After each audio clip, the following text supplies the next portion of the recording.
আসসালামু আলাইকুম everyone, this is me Shaplak. Welcome to my another video.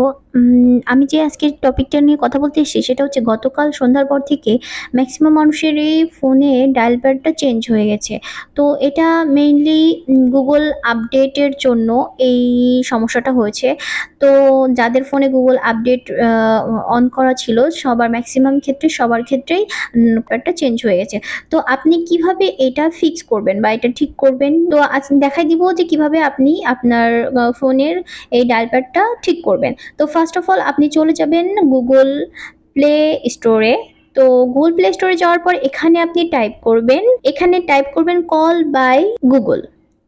যে ফার্স্টে যে অপশনটা চলে আসছে দেখছেন, ওটাতে ক্লিক করবেন। ওটাতে ক্লিক করার পরে দেখবেন ফোন বাই গুগল এই অপশনটা এসছে। ফার্স্টে যে অপশনটা এটাতে ক্লিক করবেন। এটাতে ক্লিক করার পরে দেখবেন uninstall option and update option. এখানে আপনি আনস্টল অপশনে ক্লিক করে এটা আনস্টল করে দিবেন।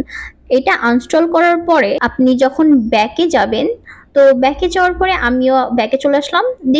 দেখতে পাচ্ছেন যে আমি কল অপশনে ক্লিক করেছি। এই যে আমার আগের যে ভার্সনটা ছিল, আমরা আগে যেটাতে ইউজ টু হয়েছিলাম সেই ইন্টারফেসটা চলে এসেছে। আপনি যদি সেম প্রবলেম ফেস করে থাকেন তাহলে ভিডিওটি দেখিয়ে আপনার প্রবলেমটা সলভ করে নিন। আসসালামু আলাইকুম।